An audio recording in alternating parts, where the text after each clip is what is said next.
government prioritizes governance and anti-corruption reforms. National Social Policy 2030 emphasizes social welfare and prosperity.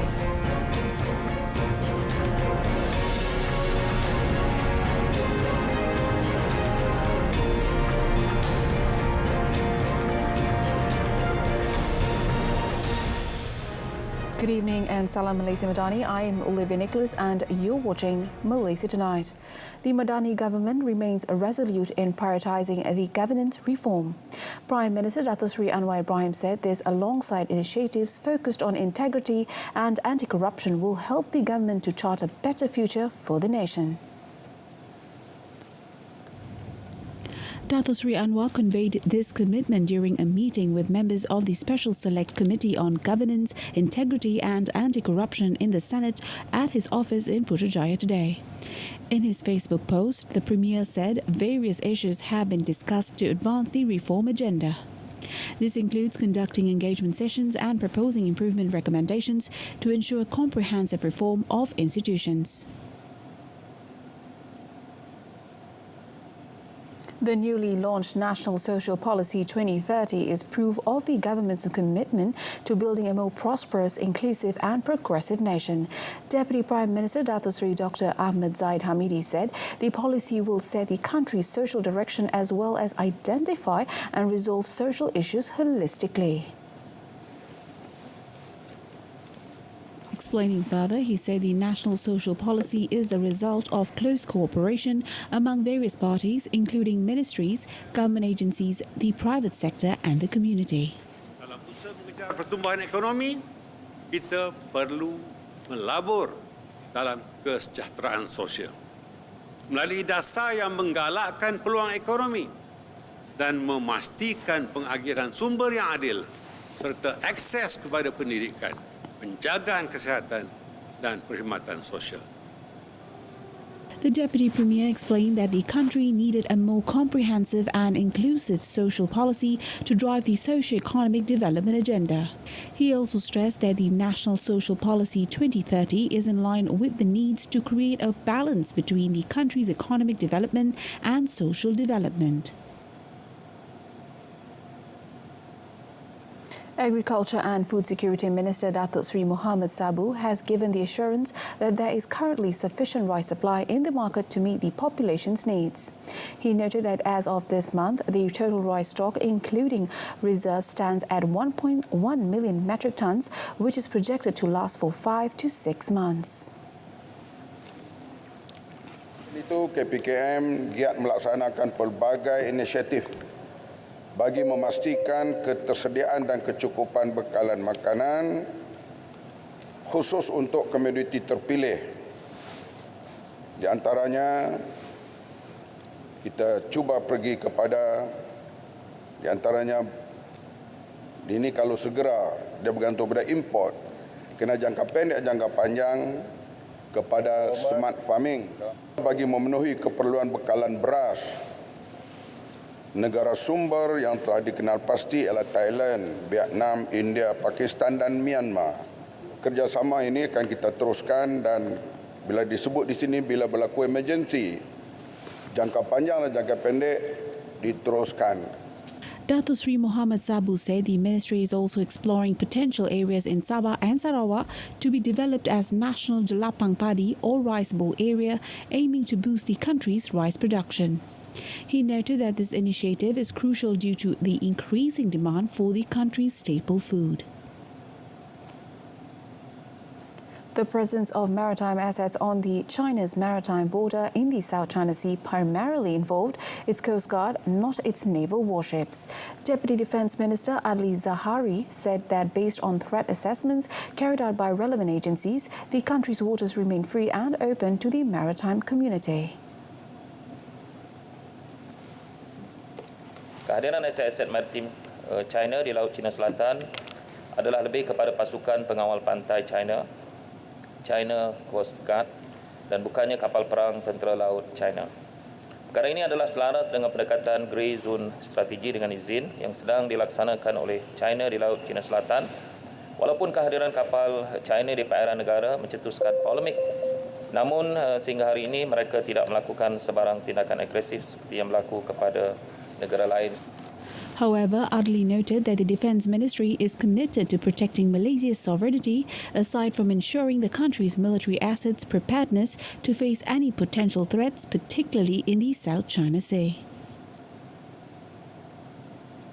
The public transport fee will not be affected by the minimum wage increase.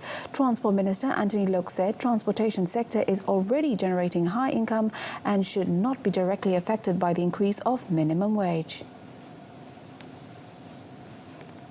Tambang bas itu dikawal oleh kerajaan. Dia tak boleh sesuka hati naikkan kadar tambang. Jadi seperti yang saya katakan, pemandu-pemandu sekarang ini rata-ratanya dah 2-3 ribu ringgit gaji mereka. Jadi dia tidak memberikan kesan yang besarlah kepada sektor ini.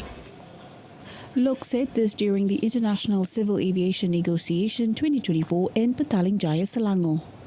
Previously, Prime Minister Dato Sri Anwar Ibrahim, in tabling Budget 2025, said the minimum wage hike from 1,500 ringgit to 1,700 ringgit is set to be implemented in February next year. On another matter, Loke said his ministry is currently working to re-establish direct flight route from Russia to Malaysia.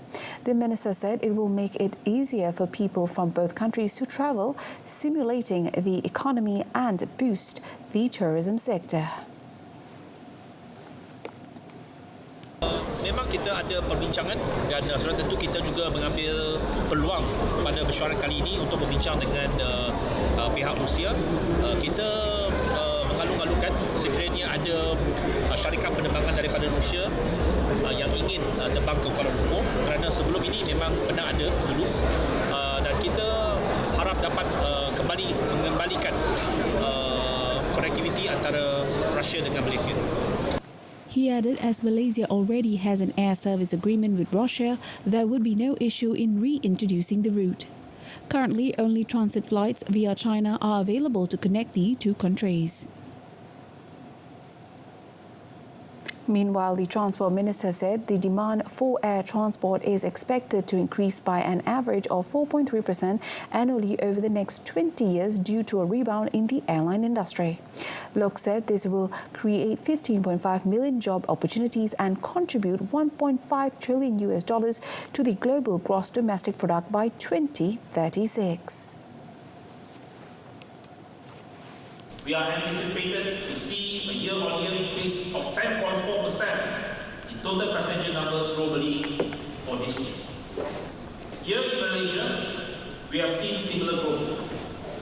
Our aviation sector is set to experience a 4% growth in overall passenger movement, driven by fleet expansion and the return of foreign airlines.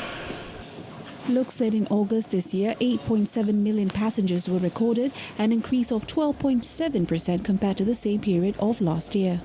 He said this growth is driven by several factors such as economic recovery in China, an upturn in the global technology cycle and economic stabilization.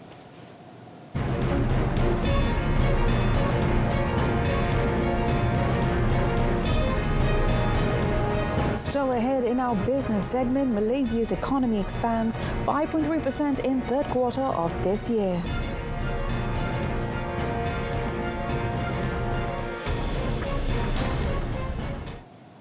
Department of Statistics Malaysia has reported that advanced estimates indicate Malaysia's economy grew by 5.3% in the third quarter of this year, following a robust 5.9% growth in the preceding quarter.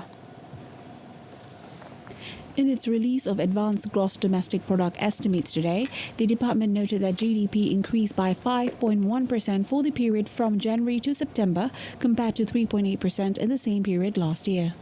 Chief Statistician Dato Sri Dr. Muhammad Uzair Mahidin in a statement said stable labour market, moderate inflationary pressures, accommodative fiscal and monetary policies, as well as ongoing recovery in tourism are expected to contribute to the expansionary momentum of the domestic economy. Following these advanced estimates, the preliminary GDP report, which will provide a detailed and comprehensive analysis for the third quarter of this year, is set to be released on the 15th of November. In Investment, Trade and Industry Minister or MITI is preparing a new investment incentive framework that is expected to be announced as early as the first quarter of next year.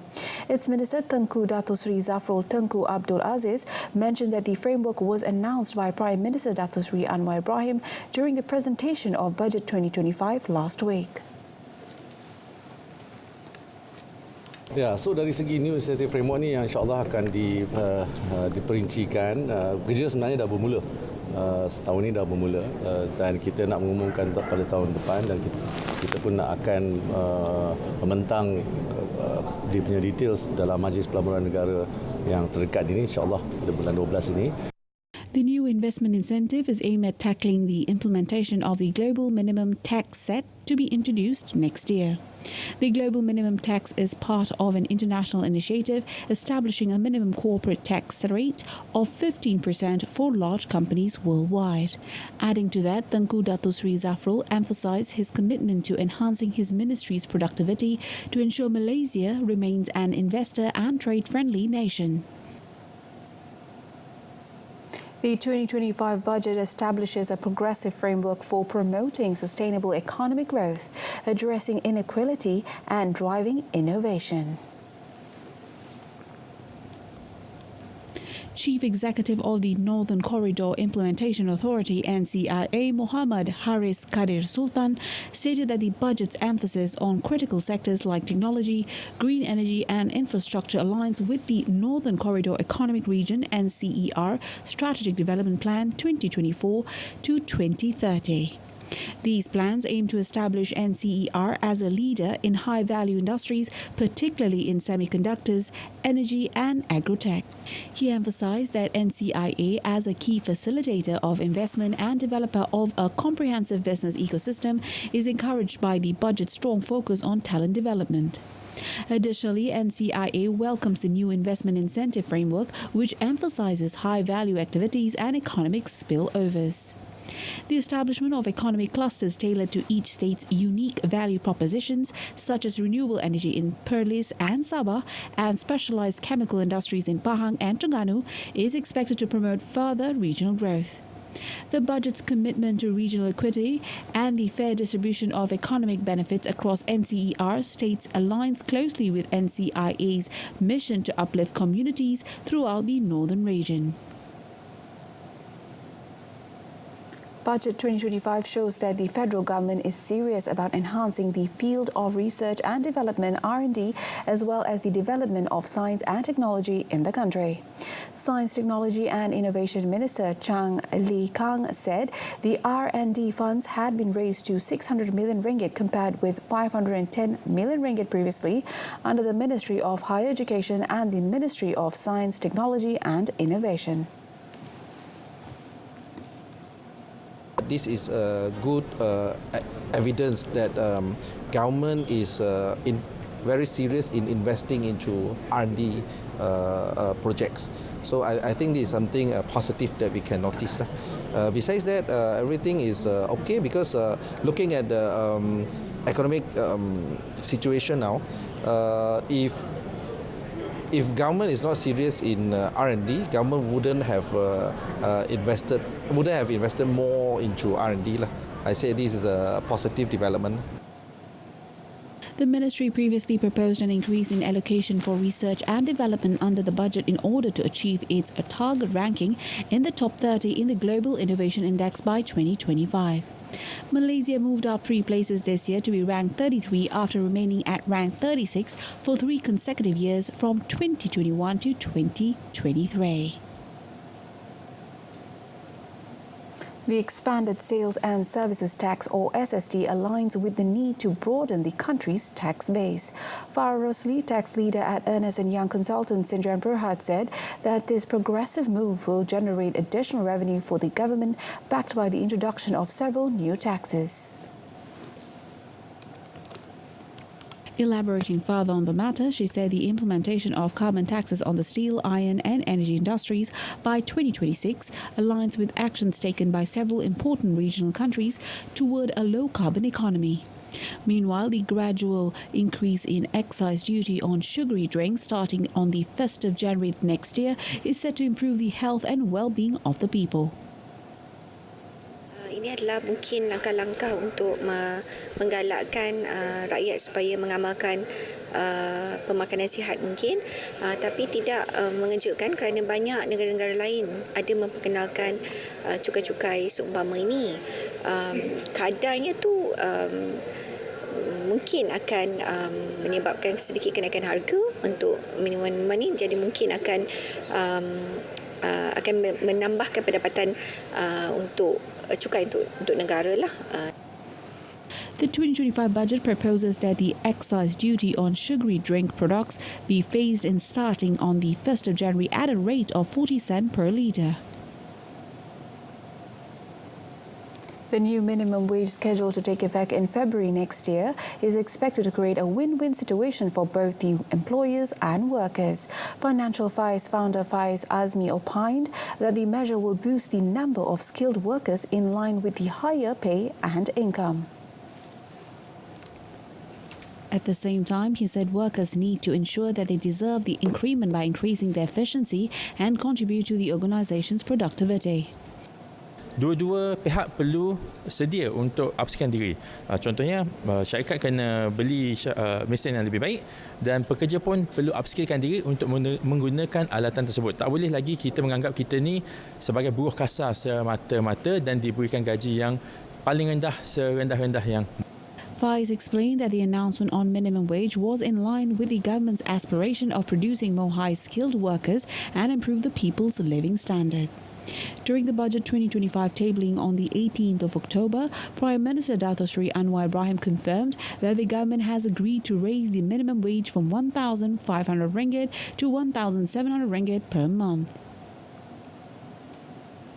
CIMB Securities Sendran Berhad foresees a minimal impact from the proposed hikes in minimum wages to 1,700 ringgit and foreign worker levies on the local infrastructure supply chain.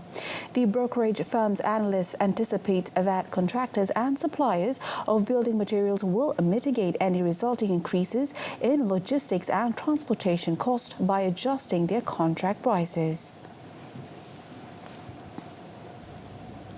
CIMB Securities said its channel checks reveal that the majority of foreign construction workers already earn in excess of the proposed minimum wage revision, with earnings above 2,000 ringgit, inclusive of overtime allowances. CIMB Securities reiterated its overweight recommendation on the construction sector. Supported largely by private mandates in the first half of 2025, CIMB Securities anticipates a step up in the rollout of large-scale public infrastructure projects from the fourth quarter of this year, starting with two major projects in the north, the Pulau Pinang International Airport Extension and the Pulau Pinang Light Rail Transit. According to CIMB Securities, two key re-rating catalysts for the sector stem from the imminent rollout of major public sector projects and increased awards in the data center and industrial building segments. Robust economic growth expected next year will enhance income opportunities. The new minimum wage and civil service salary adjustments will boost workers' earnings, while efforts to restructure the economy through automation, retraining and reducing reliance on low-skilled foreign labour will also support income growth. Consequently, the compensation of employees' share of the gross domestic product or GDP should reach 33.5%, though it still lags behind advanced economies and the 40% target. Labour market reforms are crucial for improving wage structures and ensuring fair compensation. Higher wages can also promote business expansion through improved productivity. The gross operating surplus is forecasted to grow by 6.2%, contributing 63.2% to GDP, driven by strong domestic activity and external demand. Mixed income for self-employed individuals is projected to rise by 8.4%, making up 15.8% of GDP, supported by growing gig work. Improving social protection for the self-employed could encourage participation in self-employment. Income from indirect taxes and non-tax revenue is expected to increase by 7.8% thanks to enhanced revenue collection efforts. Meanwhile, subsidy and incentive expenditures may decrease by 3.4% as the government focuses on targeted assistance. Net tax income from production and imports is anticipated to account for 3.3% of GDP next year. Malaysia's trade partnership with China has significantly expanded over the past few decades, driven by mutual economic interests, geographical proximity and complementary industrial strengths. The evolving economic ties with China enhance Malaysia's growth and regional integration, particularly through initiatives like the Belt and Road Initiative and the Regional Comprehensive Economic Partnership. As Malaysia navigates global trade complexities, its partnership with China remains central to its economic strategy, highlighting China's strategic importance in Malaysia's trade policies and development. Malaysia's trade with China is poised to strengthen, fueled by global economic dynamism and evolving trade policies despite geopolitical uncertainties. As the country addresses the complexities of global trade, it adapts to changing economic conditions and seizes new opportunities. Malaysia's commitment to open trade, combined with strategic economic policies, positions it to sustain growth, enhance resilience, and remain competitive globally. While each partnership offers distinct advantages, together they allow Malaysia to maintain a balanced and diversified trade portfolio, supporting sustainable economic diversification in line with the Bandani Economy Framework. The freeze on foreign worker employment quota applications will continue until a date to be announced later. Home Minister Dato Sri Saifuddin Nasution Ismail said this is because the total number of foreign workers in the country as of the 15th of September is nearing the stipulated ceiling. Commenting further on the matter, through a statement released, the minister said the total number of foreign workers in the country is guided by the stipulations set by the Economy Ministry under the 12th Malaysia Plan, which is 157% of the total workforce in the country. He said the government will study and reconsider the ruling on opening the quota on foreign worker employment, and consequently the freeze on applications for this quota is extended until further notice. Dato Sri Saifuddin Nasution further noted that the Workforce Recalibration Program 2.0 registration period has ended on the 31st of December last year, and the government has no plans to implement the program again in the future. The Social Security Organisation recorded 575,044 active job seekers on the My Future Jobs portal for the period between January and 27th of September this year. According to the Ministry of Human Resources, KESUMA, the number exceeds the vacancies available, which was 125,956. It said 5 programs have been introduced to address the challenge of underemployment, especially among new graduates and locals. Via training programs under the Employment Insurance System, Future Workers Training Scheme, Industry 4.0 focus courses, strategic cooperation and technology centre programs, and skills development, fund cooperation funding for skills trainees.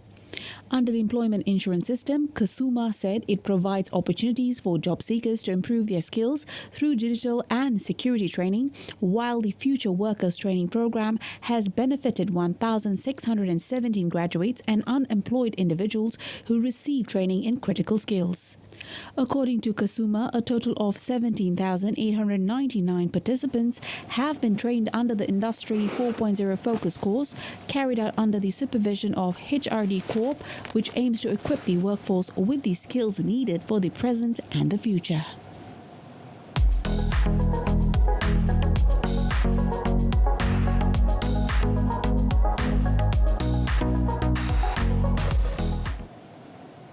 Ahead of Malaysia's chairmanship of ASEAN next year, the Ministry of Higher Education has outlined various agendas and programs to strengthen cooperation in higher education with foreign countries. Higher Education Minister Dato Sri Dr. Zamri Abdul Kadir said among the plans is a special meeting with ASEAN higher education ministers.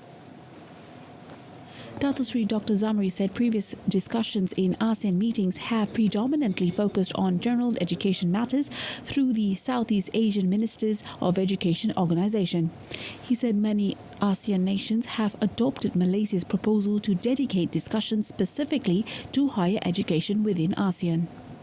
Negara-negara ASEAN pada umumnya bersetuju supaya akan ada mesyuarat menteri-menteri pendidikan tinggi selepas mesyuarat menteri-menteri pendidikan ASEAN.